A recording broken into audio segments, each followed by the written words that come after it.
संतोष देशमुख यांच्या हत्या प्रकरणाशी संबंधित खंडणीच्या गुन्ह्यामध्ये मंत्री धनंजय मुंडेंचा खास असलेला वाल्मिक कराड याला अटक झाली।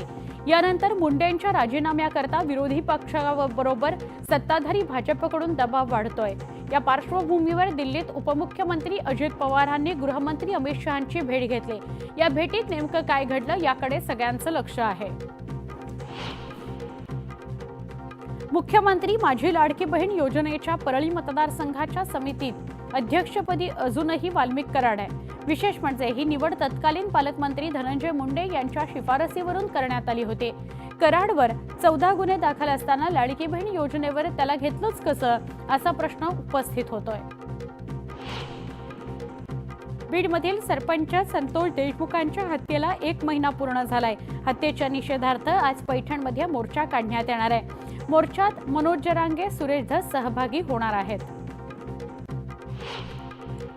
राज्यातील गावगाडा आज ठप्प होणार आहे। संतोष देशमुखांच्या हत्येच्या निषेधार्थ राज्यभरातील ग्रामपंचायती बंद राहणार आहेत। अखिल भारतीय सरपंच परिषदेनं पुढाकार घेत राज्यातील ग्रामपंचायत बंद ठेवून आंदोलन करण्याचा निर्णय घेतलाय। मुंबईत पार पडलेल्या राष्ट्रवादी काँग्रेसच्या बैठकीत जयंत पाटील आक्रमक झाले। ज्यांना तिथे जायचंय त्यांनी जरूर जावं, पहिल्या रांगेतील अनेक जण तिकडे हारगुच्छ देऊन आलेत असं म्हणत जयंत पाटलांनी पदाधिकाऱ्यांचे कान टोचले। अनेक मंत्र्यांच्या आस्थापनेवरील अधिकारी आणि कर्मचाऱ्यांच्या नेमणुका रखडल्यात। मंत्र्यांनी पदभार स्वीकारला असला तरी कामकाजाला अद्यापही सुरुवात केलेली नाही। सीएम डीसीएमची परवानगी मिळत नाही तोपर्यंत नियुक्ती होणार नाही, तर येत्या आठवड्यामध्ये नियुक्ती होण्याची शक्यता वर्तवण्यात येते। उपमुख्यमंत्री अजित पवार आज पुणे दौऱ्यावर आहेत। अजित पवारांच्या उपस्थितीत साखर संकुल इथं आढावा बैठकीचं आयोजन करण्यात आलं। यावेळी सहकार मंत्री बाबासाहेब पाटील यांचीही उपस्थिती असणार आहे। अमरावतीचे खासदार बळवंत वानखेडे यांनी मेळघाटातील आदिवासी भागात जाऊन कामकाजाचा आढावा घेतला। आरोग्य सेवा, शिक्षण, रोजगार तसंच आदिवासींना भेडसावणाऱ्या समस्यांबाबत त्यांनी आढावा घेतला। यावेळी नागरिकांच्या प्रश्नांकडे लक्ष देण्यासंदर्भात त्यांनी अधिकाऱ्यांना सूचना केल्या। नागपूर पालिकेच्या निवडणुकीकरता शहर काँग्रेसनं बूथवर लक्ष केंद्रित केलंय। भाजपचा बूथनिहाय रचनेवर असलेला भर पाहता काँग्रेस देखील अशाच प्रकारची रणनीती आखणार आहे। 10 वॉर्डमागे 1 अध्यक्ष करण्याचा प्रस्ताव प्रदेश काँग्रेसकडे शहर अध्यक्ष विकास ठाकरे यांनी पाठवला आहे।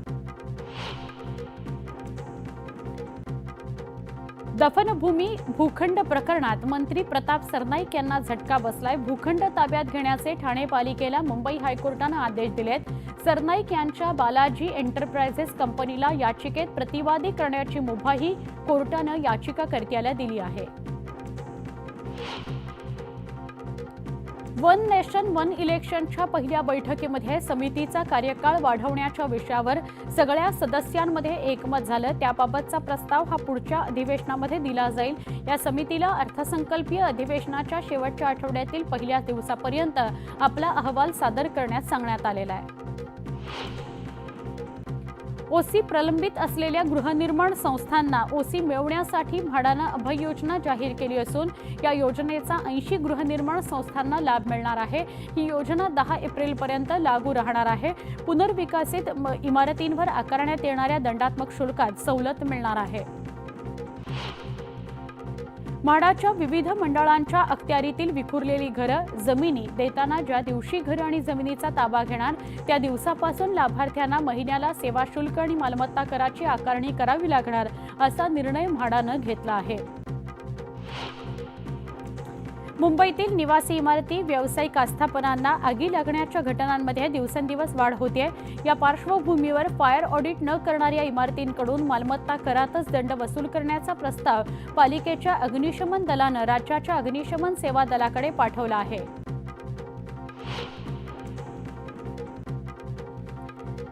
देशात घरांच्या विक्रीनं 2024 वर्षात गेल्या 12 वर्षातील उच्चांक नोंदवलाय। मुंबई, दिल्ली, बंगळुरू, पुणे, हैदराबाद, अहमदाबाद, कोलकाता, चेन्नई या देशातील प्रमुख 8 बाजारपेठांमध्ये 3,50,000 घरांची विक्री झालेली आहे। देशांतर्गत बाजारपेठेत वर्ष 2024 अखेर वाहन विक्रीत वर्ष 2023च्या तुलनेत 9% वाढ झाली आहे। ही आतापर्यंतची सर्वोच्च वाहन विक्री आहे. मात्र डिसेंबरमध्ये वाहन विक्रीत घट झालेली आहे. मेट्रो 3 या भुयारी मेट्रोच्या प्रवासी संख्येत मोठी घसरण झाली आहे. 7 डिसेंबर ते 6 जानेवारी या कालावधीत दैनंदिन प्रवासी संख्या 10,000पर्यंत घसरल्याची माहिती आहे. ठाणे मेट्रो प्रकल्पाला गेल्या वर्षी केंद्रीय मंत्रिमंडळानं परवानगी दिल्यानंतर राज्य शासनानं या प्रकल्पाच्या अंमलबजावणीकरता त्रिपक्षीय सामंजस्य करारनाम्याला मान्यता दिली. या कामाकरता 12,200 कोटींचा खर्च अपेक्षित आहे. या खर्चाचा भार मुख्यत्वे केंद्र आणि राज्य सरकारच्या माध्यमातून उचलला जाणार आहे. ठाणे महापालिकेलाही खारीचा वाटा उचलता येणार आहे. व्यावसायिक झोपड्यांना मालमत्ता कर लावण्याचा विचार पालिकेनं मांडला होता. त्यासाठी प्रशासनानं 25 वॉर्ड्समध्ये सर्वेक्षण सुरू केलंय. आता झोपड्यांना रेडी रेकनरच्या दरानुसार मालमत्ता देयक पाठवण्यास सुरुवात झालेली आहे.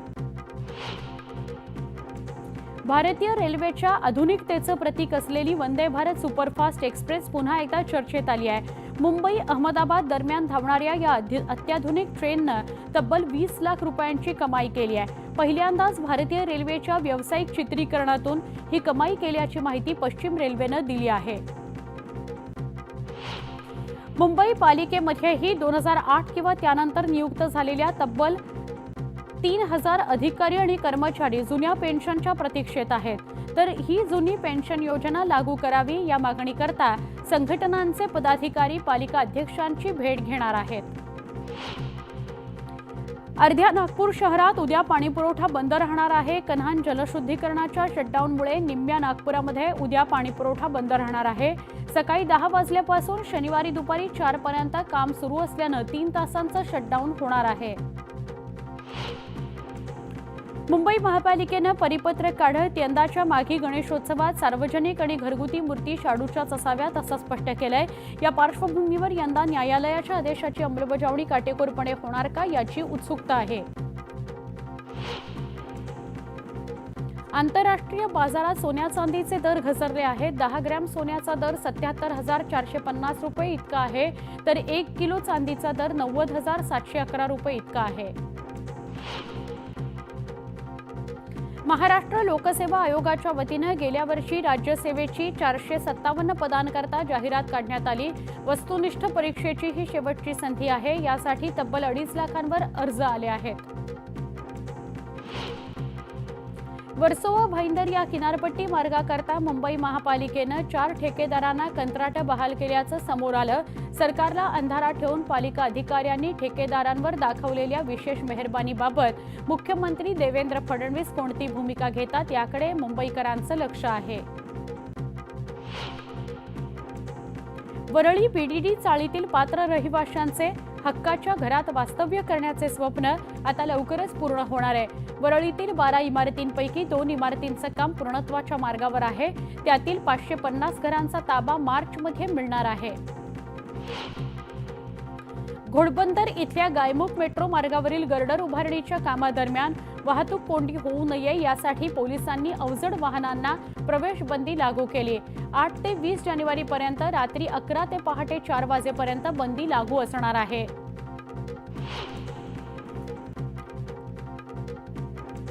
UDIAC प्लसच्या अहवालानुसार देशातील 57.2% शाळांमध्येच कॉम्प्युटर असून 53.9% शाळांमध्ये इंटरनेट सुविधा आहे. तर देशातील 3% शाळेत अजूनही मुलींसाठी शौचालय नसल्याचं समोर आलं आहे. शाळांमध्ये सर्वाधिक 93.5% स्मार्ट क्लासरूम्स चंदीगडमध्ये आहेत. राज्यातील हाऊसिंग सोसायट्या, शाळा, अन्य सहकारी कार्यालयात सुरक्षा रक्षक म्हणून होमगार्ड नियुक्त करण्याची बाब विचाराधीन आहे. प्रस्ताव तयार करण्याचे निर्देश गृहराज्यमंत्री पंकज भोयर यांनी दिले आहेत. महिलांच्या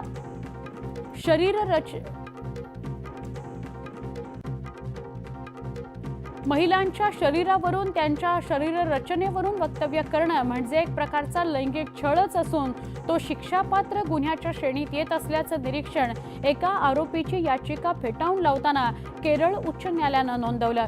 महिलेच्या शरीर रचनेवरील भाष्य हे लैंगिकदृष्ट्या प्रेरित टिप्पणी असल्याचं न्यायालयानं स्पष्ट केलं.